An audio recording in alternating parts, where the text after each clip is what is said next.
When Akira and his classmates are summoned to another world, everyone expects a grand hero to rise, but fate gives Akira the role of a mere assassin, hidden in the shadows, ignored by all. Yet soon, they'll realize the truth. The weakest one among them is actually the strongest of all. Now, Akira begins his deadly journey to uncover the dark secrets lurking within the royal palace.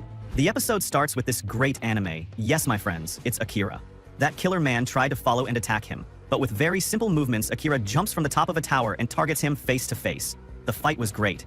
In the end, one of their swords goes silent. Then the masked man lunges for the finishing blow, but Akira dodges it with great ease. Swords then come out of the masked man's leg, but Akira parries them as well. Not only that, but Akira strikes him with a blow to the knees, completely immobilizing him. He is immediately sentenced to death by that great hero, Akira.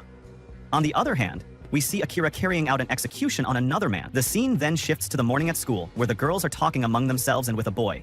They ask him, "We're going to the mall and then hang out. Do you want to come with us?" He replies, "I'm very sorry, but I'm very busy with the student council. I'll join you next time." We know these girls are named Hoshoyama, Shiori, and Yuki, who is talking to you now. He speaks with her friend, saying, "Do you remember those silly jokes Sugimura used to tell during English class? I don't know if I was supposed to laugh or cry." Her friend responds, "Is that what's on your mind? You worried me, girl. I thought you were talking about a murder or something." Next, we see Tsukasa talking to his friend, saying, "I need to test my new bamboo sword." Everyone is busy talking to each other, except for that mysterious boy, who is holding his phone now. My friends, it's Akira. The other classmates wonder, has this boy been in our class from the start? They reply, "We don't know, because he leaves no trace. His presence is barely noticeable." At that moment, Akira was deep in thought. Perhaps something will happen now. And indeed, a few moments later, the phone screen changes, and then something very strange happens. It looks like threads, or a very advanced magical circle, perhaps, gathers the entire place. They then find themselves in a large hall, and a person comes out and says, "His Majesty wishes to speak with you. Please lend him your ears." Everyone is surprised and asks, "What have you done to us?" The one-eyed old man gets angry and tells them, "Silence, please." Then the king speaks, "Welcome, and thank you for your response from your distant world. Yes, my friends, you have been transported to another world called Morrigan, and you are currently in the Human Ritz Kingdom, the largest state on the human continent. We are currently under attack by demons, but a hero from another world is the only one capable of defeating the demon lord." Some rejoice, saying, "Are you serious? Are we in another world now? Adventures, heroes, powerful abilities, a guild? It looks like a dream." The king assures them not to worry, that it is the truth. "Now, we wish to discover the hero among you. There will be only one hero. Please, place your hands on this crystal." Indeed, everyone comes forward one after the other, but so far, we haven't known who the hero is. Their stats are very high. Yuri was level 1 and a magic swordsman. There are many others, a wind mage and a fire mage. As for the mysterious Akira, his turn has not yet come. One person's number is 500, one is 200, one is 300. Akira is surprised and thinks to himself, are these the hero's numbers for them? Well, what if they saw my number, my stats? Are they telling the truth about this so-called demon lord? I don't know anything about this world, and revealing my unusual stats now could cause me a big problem. But there's no way out of this. At that moment, he activates his conceal presence skill so that his stats do not appear before these people, as he does not yet know if they are lying. His friend had been talking to him a moment ago, but he looks beside him and doesn't find him. He looks right and left, then goes to search for him. We then see the old man writing down the stats and telling them, "We will prepare the equipment you need according to your class, and we have also prepared rooms for you to rest in tonight." Meanwhile, we see Akira, whom no one can see because he has activated his invisibility feature. He says, "I wonder what's going on." Not only that, but as he walks in the hallway, he finds that there are surveillance cameras. Perhaps they are watching them closely. No doubt they are hiding something. The scene moves to those dilapidated rooms that have not been cleaned for a long time. We see Akira sitting on one of the beds. Then he jumps up and says, "Are we really in another world? What a feeling." He climbs up very quickly and says, "Wow, the agility I have. I feel like I have high physical fitness now." He then hides his presence again because he hears some people talking and asking, "How are the scoundrels doing?" The other person, the queen, replies, "They are just children from a world without magic. They won't cause us any trouble." We know the people talking are the king and queen. The king says, "Excellent. Remember, no one should enter the castle archive. They shouldn't know too much." Meanwhile, we see Akira in disguise, hearing everything, but he still doesn't understand the truth of the matter.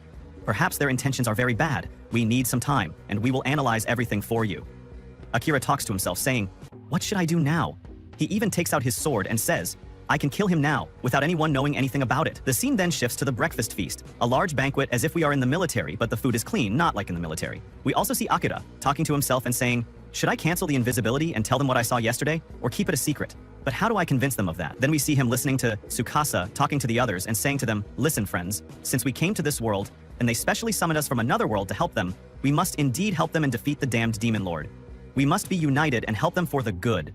Everyone congratulates and encourages him. After that, they gather with a commander from this world named Mithrai. He welcomes them all.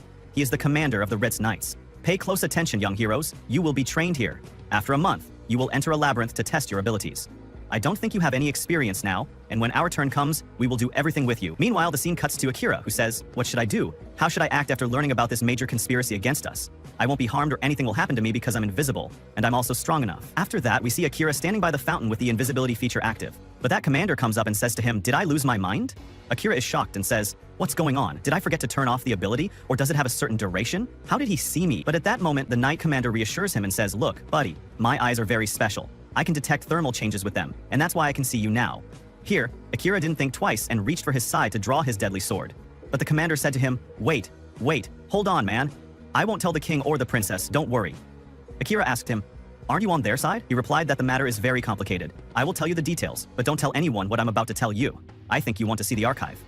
Akira replied, "Yes, because I don't understand anything about this world." Akira agrees to see the archive because he knows nothing about this world, the magic, and the abilities within it. Saran knows that Akira's presence concealment skill is at its highest level, a segment where Akira says most of his other skills are at level 1 and he doesn't know how to raise them. Saran offers to teach him these skills. Akira replies that he still has to find a way to return to his world as his family is waiting for him, and asks if Saran knows how he can return. Sadly, Saran doesn't know, but he advises Akira to become stronger anyway. "If you die before you get the chance to return, everything will be in vain. At least I can help you become a master assassin." However, Akira doesn't like receiving help for free. Saran tells him, "You can repay the favor by telling me about the world you used to live in. I'm eager to hear something new." He extends his hand, and Akira accepts the offer. Saran then explains the current situation in this world. Besides humans and demons, there are also elves and beastmen races, and they all live on separate continents. Akira begins his training under Saran's supervision. Saran starts by placing some rocks on his back and making him lie prone on the blade of his hand, assuring him, "This way you will be strong. You can only raise your class by killing monsters, but you can raise your skill level through training." After that, the exercise becomes more rigorous, adding more stones, and Akira performs push-ups on only 2 fingers. He makes very good progress in the training. Later that evening, Jill expresses surprise that Saran pays so much attention to Akira, more than anyone else. Saran tells him that Akira is a very amusing young man, and his stories about his world are exciting to hear. The country he came from produced the very first hero. Furthermore, the boy's presence concealment skill has reached the maximum level. Cameras cannot track him. Jill is shocked by this powerful skill, noting that the only person in the world who can perform this technique is the hero. Suddenly, Akira appears and says, "I've been sneaking into the archive every night to read, and I found this terrifying book containing coup d'etat plans." Akira realizes that Saran wrote it himself, made it look like a recipe book, and hid it in the archive. Saran knew that Akira would eventually find it. Saran says, "Our king is completely incapacitated. He's ready to pay a hefty price to change the laws of our world, and we can't allow him to do that. However, we knights owe a debt to the royal family." Akira responds, "It became clear to me from reading it that you are trying to end his rule peacefully." Saran is pleased that Akira is so sharp-sighted and figured that out from reading the book just once. Akira suggests, "It would be easier if I just killed the king. Nothing ties me to this world. I snuck into his library on the first night we were summoned to this world, and he didn't even know I was behind him. Yet, I couldn't do it." Saran agrees that his decision was the right one. It's hard to carry the burden of killing another person. You may be an assassin, but that doesn't mean you have to kill. Don't shed blood, especially if you want to return to your world. Akira agrees, as he would disappoint his mother and sister if he returned home as a killer. Saran advises him to be an assassin who values life, so that he can return to his world and family alive. And there is no shame in that. "I care about you very much, Akira, and I expect a lot from you. And I'm not just talking about your stats. You didn't follow the crowd after being summoned. You used your mind and chose the optimal action. Only those who have endured many hardships and overcome them all are capable of that." Akira says, "I've lived in the shadows since childhood, and no one ever noticed me. This is the first time anyone has praised me." Saran then asks Akira to help with his coup before returning to his world, and they will ensure it remains peaceful. Akira doesn't give a definitive answer, but says, "I'll think about it." In the morning, Saran informs the youths that they have completed a full month of training, and now they will go to the Great Cantinan Labyrinth. "Hold your heads high, heroes, for you are already heroes." Everyone cheers them as they are about to go fight in this labyrinth and dungeon. However, Akira notices someone watching him. He uses his concealment energy and ability and goes to find the girl who was observing him. He asks her why she is watching him. She says, "Just curiosity. Everyone treats you and your friends like heroes, but do you know what was sacrificed to summon you here?" Akira, surprised, says, "I don't know yet." The girl replies, "Discover the answer yourself." Before she leaves, the girl predicts that this is not their last encounter. Meanwhile, the scene shifts to the dungeon they entered to fight. The dungeon is full of traps. The youths and children begin to attack the monsters, fighting and defeating many of them. Akira starts attacking the monsters, then asks Commander Saran whether they should retreat or continue to advance, fearing for the safety of the children with him. The commander agrees with the idea and praises everyone for doing well in their first time. Then, Commander Saran uses his holy sword to cleanse the area in front of him of monsters. After that, everyone moves to the upper floor. They are shocked to find many very strong monsters. Tsukasa remembers when the girl gave him a smoke bomb to ward off monsters if he got into any trouble, and he uses it. However, suddenly, the very strong monster, a minotaur, appears in the middle of the smoke. Everyone is surprised that this monster is on the upper floors. What is a monster like this doing on this floor? Akira starts attacking it with powerful strikes from his sword, but his sword breaks. Everyone is shocked by the monster's toughness. Tsukasa tries to help Akira, but his arms are broken and he cannot move. He says, "I am the hero, and I must win. I must protect my class." Akira asks him to wait, but the hero, Tsukasa, says, "If I don't protect our class, who will?" Akira responds, "The hero's power is to save the world. We can protect ourselves, can't we? Isn't this what we trained for?" But the hero Tsukasa is very desperate and unable to do anything. A magical curse has affected his mind and spirit, and he starts speaking strangely. Akira orders someone to cast a spell on Tsukasa to remove the evil curse that has afflicted him. The girl performs the incantation, and the curse begins to fade. Akira continues to attack the monster in alliance with his friends and the commanders. Commander Saran begins to activate his holy sword and strikes the monster with a powerful blow. At this moment, Akira activates shadow magic to defeat the monster. Will they be able to defeat it? And will the commanders strike in alliance with Akira succeed? This is what we will find out in the next episode, so stay tuned and please subscribe to the channel and activate the bell button to receive all our new content. The anime episode begins with Akira using his power, which is shadow magic, to defeat a very large monster. He drags the monster underground, and the fight ends with Akira's victory. Afterwards, Saren speaks to him, acknowledging that the effort truly exhausted him, but he performed well. He then thanks Akira for his help, stating that they all survived because of him. Akira replies that Saren was the one who helped him control his magic when it almost went out of control during training. Saran tells him that he had never heard of the additional shadow magic skill. It is very powerful but difficult to control and exhausts the user, so Akira must try not to use it unless absolutely necessary. Regardless of that, Saran says he brought Akira something important. He takes out a sword and tells him it is called a katana, crafted by the first hero himself. Akira is surprised that Saran gave it to him instead of the current hero. Saran replies that the hero has his own holy sword, and besides, the king would notice the hero carrying a sword like this. Akira doesn't understand the problem, so Saran confesses that he stole it from the royal armory. Akira accepts the sword and thanks Saren, then asks for its name. Saren says its name is inscribed near the hilt, but he doesn't know what it says. When Akira looks at the hilt, he finds the name Yato no Kami written on it, which means Heavenly Knight's Sword. He also finds a message written by the sword's owner, hoping that the sword would find its way to his successor and guide him in times of distress. Akira becomes very excited to meet that person. Saran then tells him that he also wished to meet the hero, but the curse afflicting him was very powerful, strongly resisting heroes.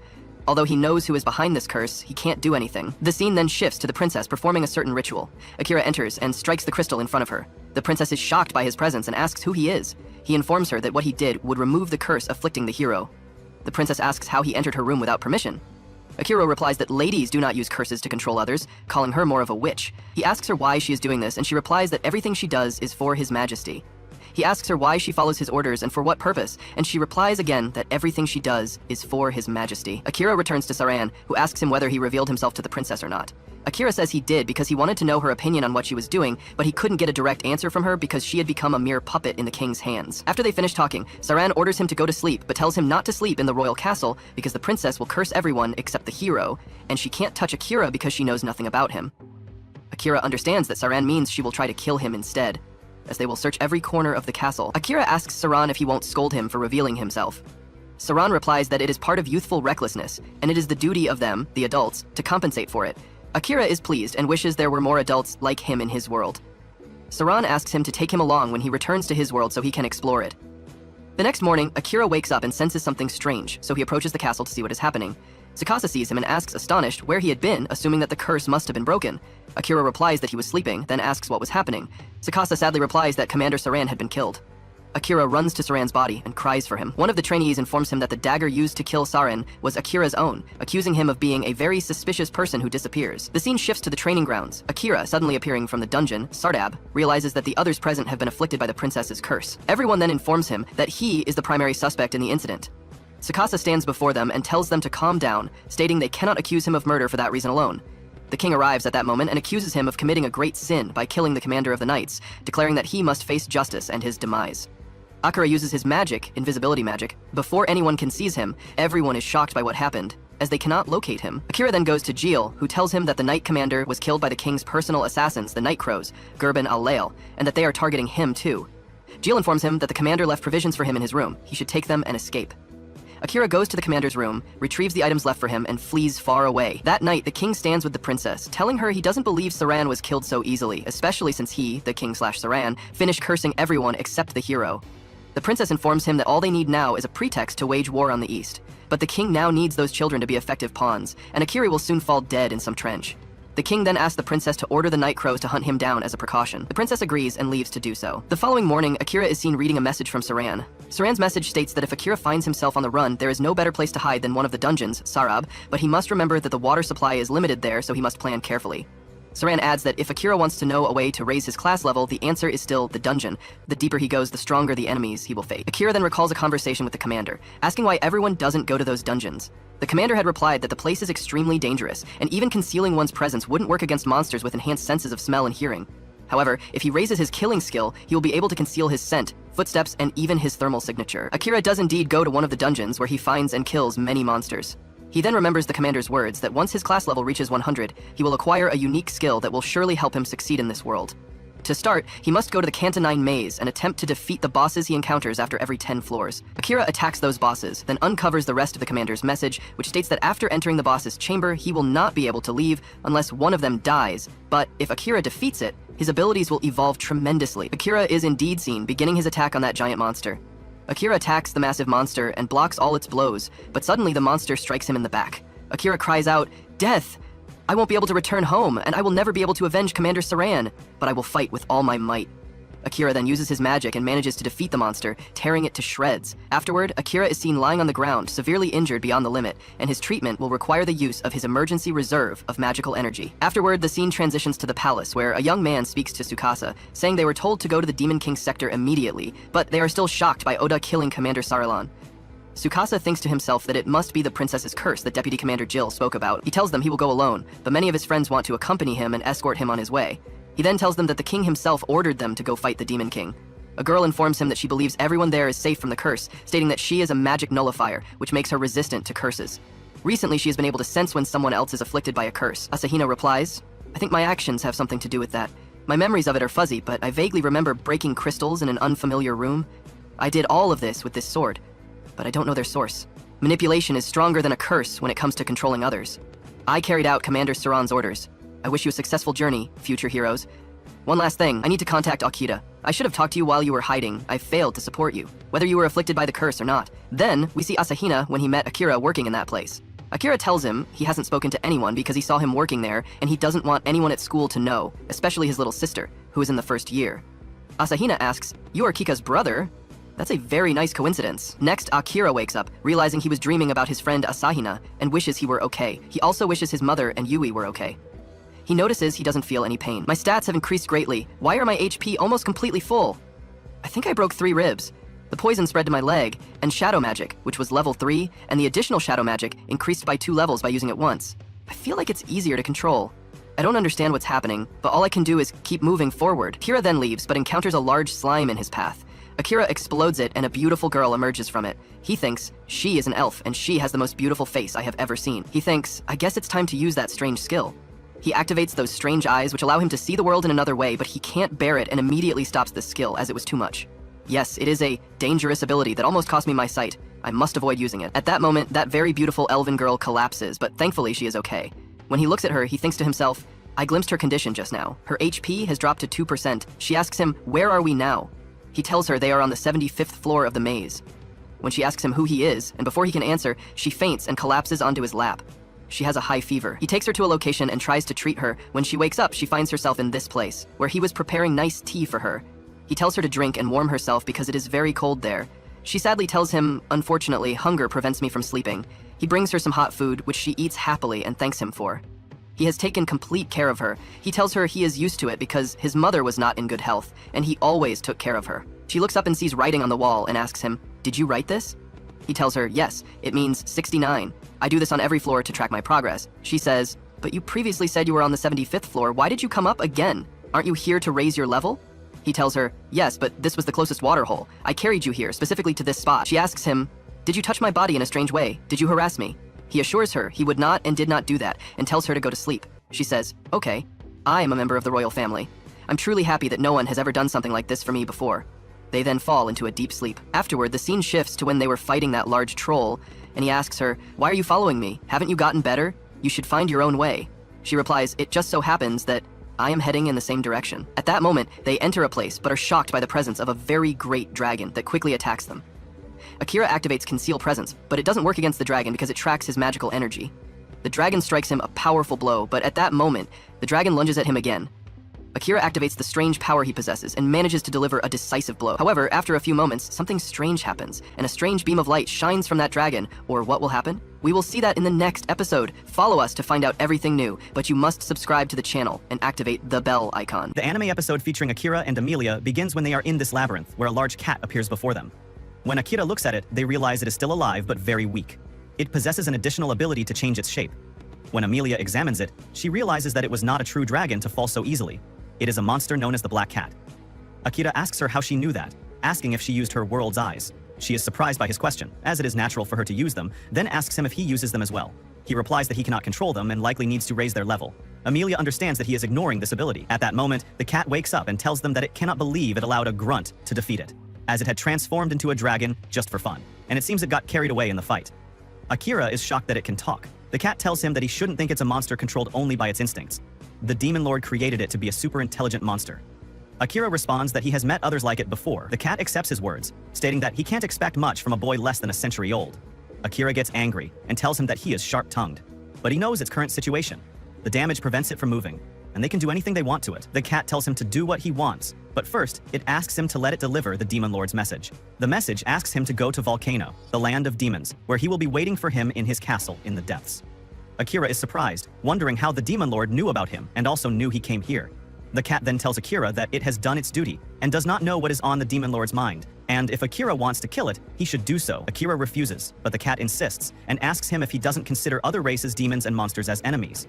Akira replies that it is none of his business, and he is not convinced that all demons are evil. Emilia tells him that the chamber will not be opened unless the boss or its challenger dies. Akira tells her that he knows, but he doesn't want to kill the cat because he loves cats. He cannot kill a beautiful, dark-furred cat like this, especially since it can talk, unlike the rest of the monsters. The cat gets fed up with him, mocking him that if he doesn't want to die, he should kill it. Akira tells him that there must be a secret passage or something similar here. Emilia thinks about his words for a moment, trying to come up with a way to enter the room. Then she comes up with an idea, a contract with the monster. If he makes it his pet, it will no longer be the boss. The cat replies that her words are correct, but only theoretically, because this ritual requires the master to have perfect control over magical energy, which is impossible for this boy. Emilia tells him that she heard he is the only person who can do that, the hero of the legend. The cat realizes that Akira tricked him by externalizing magical energy outside his body, meaning Akira can perform the ritual, but she doesn't know if the ritual will succeed or not. Akira asks her what will happen if the ritual fails. The cat answers that one of them will die, or perhaps both. Emilia gets scared and asks him not to risk his life for something like this, but Akira decides to do it. The cat agrees to what he wants. It doesn't care if the matter fails and they both die. Akira gets angry at him for thinking this way. The cat tells him that it realizes no good will come from its continued existence. Akira interrupts him and asks Emilia about the ritual.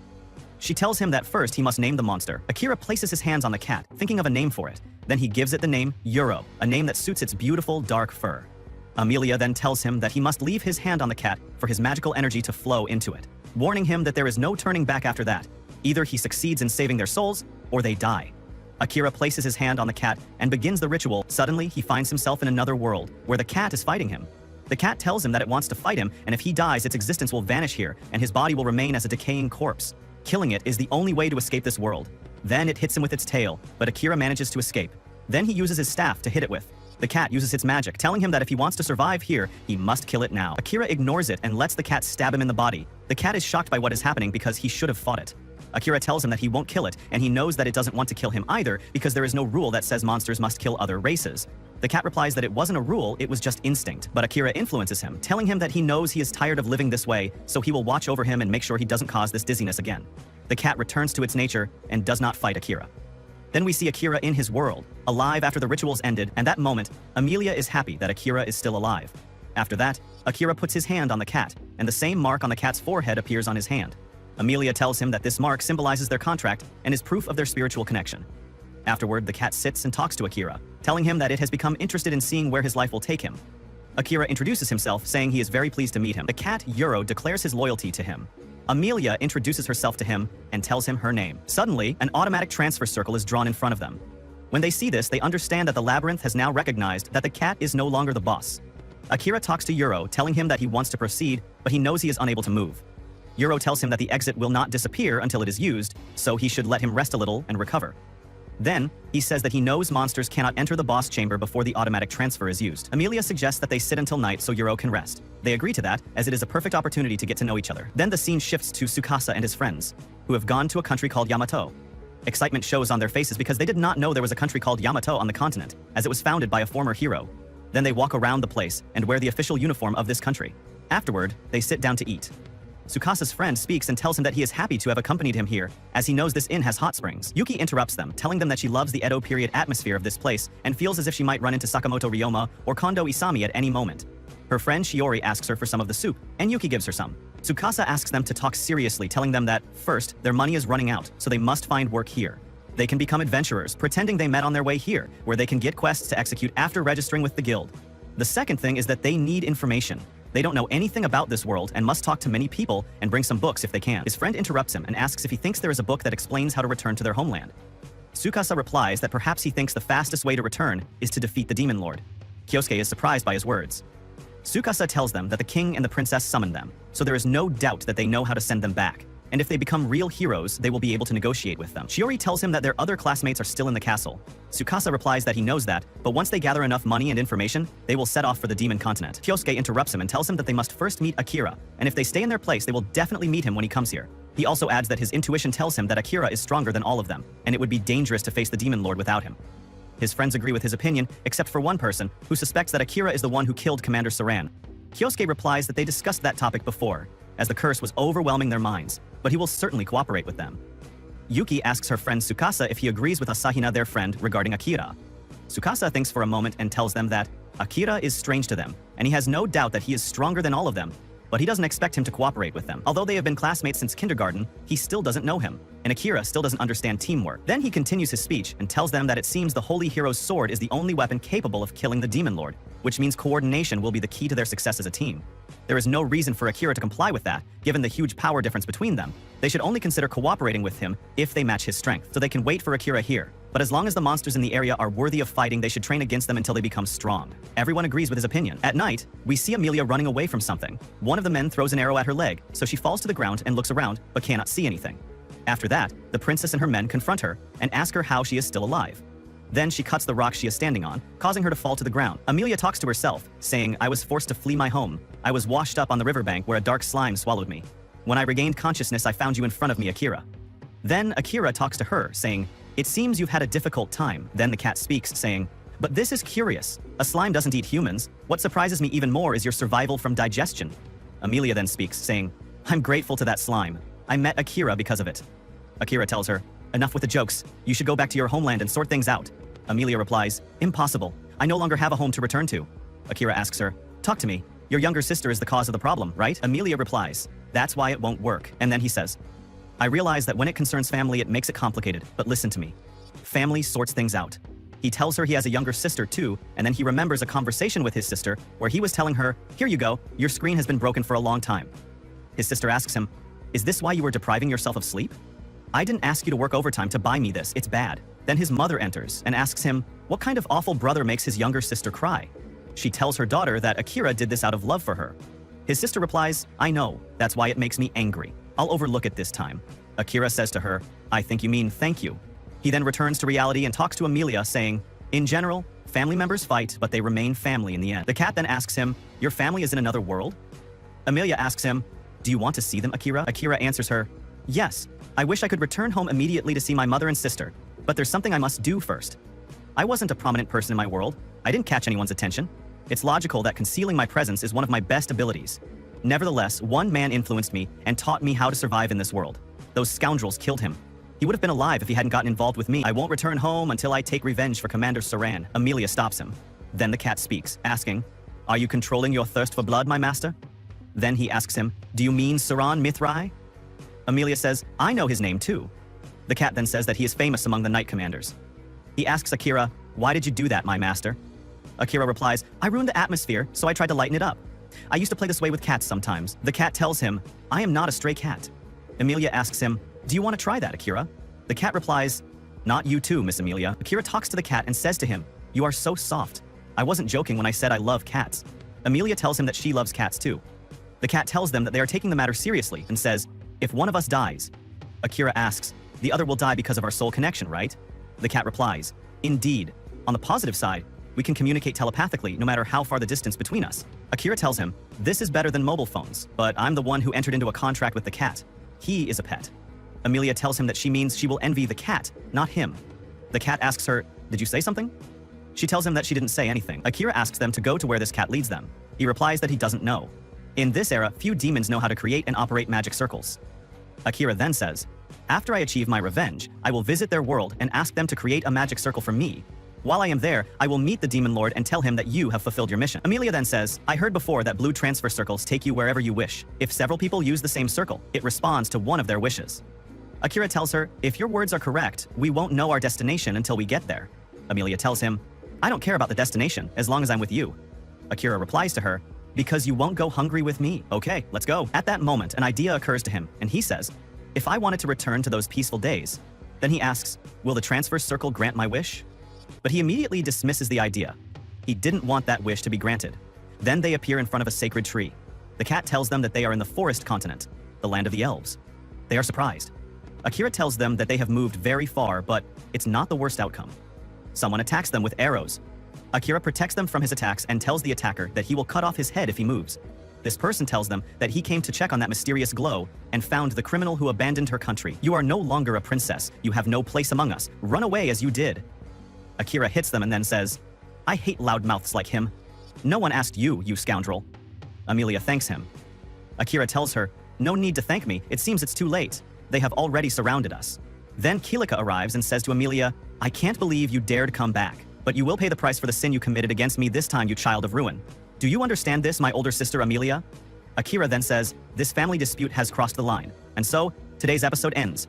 If you liked the video, press like and don't forget to subscribe to the channel and activate the bell button to receive all new updates. While Amelia sees that her sister appears in the middle of the forest, claiming her to return and calling the traitor, promising that she will pay for her crime, and even tells her that she was no longer the princess because she is cursed, surprising our protagonist because this family problem is much more serious than he imagined. Some time ago, Amelia went for a walk with her servants, who refused to leave her alone, reminding her that the king was not there and it was her responsibility to keep her safe. So Amelia watches as her sister runs through the forest fighting against 3 swordsmen, although her agility and speed are admirable because she easily manages to overcome those 3 men and throw their swords at them thanks to her strength, something that Amelia praises. While Liam reminds them that Kilika is quite strong, but she is the one who would get the throne. A few days later, Liam, who is her fiancé, leans forward asking to break off the engagement, but she only asks him to talk to her father, and it is Kilika who approaches her, telling her that Liam does not want her because she was cursed, something that hurts. But after a while, she was already in front of her sister and several soldiers of the kingdom, while they all unjustly accuse her of a crime and repudiate her, calling her a cursed princess. So she returns to reality and promises her sister that she would leave immediately. But Kilik tells him that won't be enough because he doesn't care if he begs, while Akira orders him not to talk like that. And when Kilik asks who he is, our protagonist confidently answers by telling her that he is a street killer who recently met her sister. But Kilik warns him that his sister is guilty of one of the greatest crimes, to harm royalty, as she shows her arm where a poisonous potion given to her by her sister took effect, causing everyone to continue speaking ill of Amelia, while Kilika approaches our protagonist thanking him for everything he did, since he brought the cursed princess. While Amelia tries to stop her from looking into his eyes, but Kilika regrets it because it is too late, since she had used her charm and now he was at her mercy, which fills Amelia with anger, and demands that she must free him from that charm because she will not allow him to use him in that way since Akira saved her and does not deserve this type of treatment. But while the two of them argue, our protagonist asks them to calm down because nothing happened to him, as he confesses that this ability only works with very low-level opponents, filling Kilika with impotence because she will not accept that she is stronger. And our protagonist just orders her to stop lying because he knows his sister well enough to know that she wouldn't hurt him. While Kilika, furious, seeing that our protagonist is of no use to her, orders the soldiers to execute him. And when Akira released his dark magic, it was the king who appeared, ordering everyone to calm down. While Kilika doesn't understand what she's doing there, because she's supposed to take longer to return and the king tells her that he had to return urgently and needs to know what's going on. But the soldiers begin to accuse Emily, and the king understands that she used her charm ability on them to control them, so he orders her to remove the effect immediately, and then he would speak to her sternly. While he goes with her Potota apologizing for what his daughter did, but assumes that she has nothing more to do for this territory, and orders her to leave, although Amelia explains to her father that Akira saved her, while the king reminds her that no one of another race is accepted in his territory. So Amelia says that she would then leave with Nesta Prota, and her father yells at her that she can't do it because her duty is to inherit the throne. While Akira responds a little annoyed that he will not obey his orders, and besides Amelia is free to do whatever she wants, he can even use force to allow her to have this freedom. And the king, seeing that Liam apologizes for being so weak, realizes that Akira is indeed quite strong. So he challenges him to a duel, where the loser would accept the winner's terms and also names Kilika as his representative. After a few minutes, they advance towards the sacred tree, And our protagonist asks Emilia why they call her the Cursed Princess. Reason? Emilia protests, saying the girl then explains that according to legend, when twin girls are born and one of them has different colored hair and eyes, it is an omen of a curse on that family. So they gave him that name because of his appearance. But Arpauto replies that it is just a superstition, and he also finds her eyes and hair quite beautiful. Once they arrive at the sacred tree, our protagonist prepares, and Emilia tells him that her sister is a very good Chinese swordsman, since she saw her fight since she was little and knows her strength. But our protagonist promises that he will give her the freedom she so desires, while the king asks Kilika to demonstrate the kingdom's strength. But the girl gets upset when she sees that our protagonist doesn't draw his sword, and he tells her that he doesn't want to take her life, so they start fighting. Although our protagonist dodges all of her attacks, being amazed because she is quite strong, he does not attack her directly and only pushes her, annoying Kilika even more. While Akira warns her that she must retreat before he ends up hurting her, and she only attacks with magic, taking him by surprise. While Emilia explains to Knight that her sister is the only one capable of using granting magic, but our Sprout continues to dodge her attacks with agility, and even tells her that the smile she tries to show hides her true tears. But he moves so fast that Kilika doesn't notice when he no longer protests his back and tells her that she must fix things with her sister, something that she denies again because she will never forgive who stole everything that belongs to her, and begins to attack, with her magic totally out of control. So Akira orders Nike to protect Emilia, while Kilika screams that she will not forgive the divine girl who took everything from her, and her mind goes back to that moment where they were both happy and loved each other. But that same day he heard his father talking to one of the servants and learned that Emilia would be the legendary medium, so the world would be at her feet and the Elven Kingdom would be safe if she was the next queen. So his hatred grew, because from that moment on, no one paid attention to him and he continued attacking. But it is Liam who approaches with a branch from the sacred tree, asking her to save his sister, which Emilia accepts. And climbing onto Knight's back, she uses her power to purify the entire place thanks to the essence of the branch of the sacred tree, surprising the elves when they wake up from Kilika's effect, who also notices how her power disappears. And Furiosa says that she will not allow herself to lose everything in her life, while Akira knows that if he dodges the attacks many would be hit and then activates his shadow magic, ordering it to devour that power. Although the reaction his magic has is different from what he expects, and he ends up sending it all towards himself, surprising Knight by the result. And even our protagonist doesn't expect to gain so much power. But by launching himself at Kilika, he manages to defeat her and knock her to the ground. So she regrets being so weak, because even the charm on Liam disappeared very quickly, and he went back to Emilia. But the girl tells him it's not true, because her charm never really worked on Liam, though Kilik asks them not to feel sorry for her and to execute or exile her properly. While the king approaches saying that it's all his fault because he tried to protect her but only ended up hurting her more, and then unlocks a memory that had been suppressed.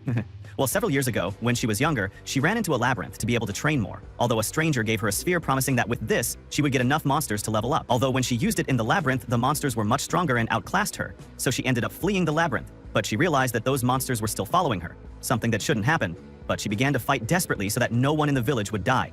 Although after a few seconds, Liam with a group of soldiers approached asking him to flee, although a goblin surprisingly hit Liam, taking his life before his eyes. This was something she couldn't bear, and the burden of guilt was fracturing her mind, so as king, he had to block those memories, and with Emilia's help, they used the power of the sacred tree in a ritual to bring Liam back to life, ensuring that she remained with them. And the reason many people left her side was because they didn't want her to discover that secret and end up more affected. For this, the king blames himself, since he had waited for the moment when she was mentally strong enough to tell him the truth. But in the end, everything got worse. Even Liam comes over apologizing that he tried to break them up so their hatred wouldn't grow, but only ended up helping create an unnecessary feud, and confesses his charm didn't work on her body. Because when they were doing the ritual to revive him, a leaf from the sacred tree got in, so he's immune to all mind control effects. While Kilika cries, blaming herself because, while she felt jealous of her sister, because she believed that everyone hated her, she was actually hurting the person who ended up fixing all the mess she caused, and she in turn turned everyone against her. But Emilia approaches her, telling her that that is not true because since she was very little, she has seen how she tried to be strong, and it is something that everyone also noticed, so she should feel very proud of herself. And everyone approaches her to comfort her, managing to forgive the differences, and our protagonist is happy that everything ended in a very good way, because even Lian was able to confess his love. A few hours later, everyone is invited to a banquet by order of the king, who will keep his promise since Kilika lost the duel, and Emilia says she will go with Akira, who explains that they will first go to the Beastmen continent because they need to get some good weapons. After a few hours, Emilia meets privately with our protagonist and asks him to call her in a more personal way, because he always calls her in a very formal way and is embarrassed when our protagonist calls her by her name.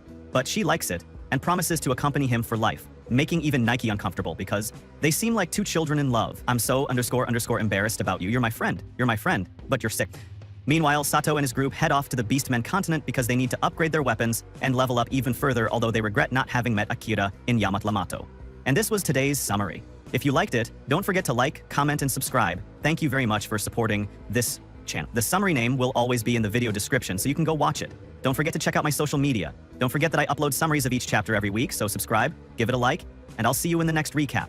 But if it was not possible to make the contract, but if it is not possible, but if not, Since if one of the two dies, Ambrose will do it. Because if one of the two dies, both.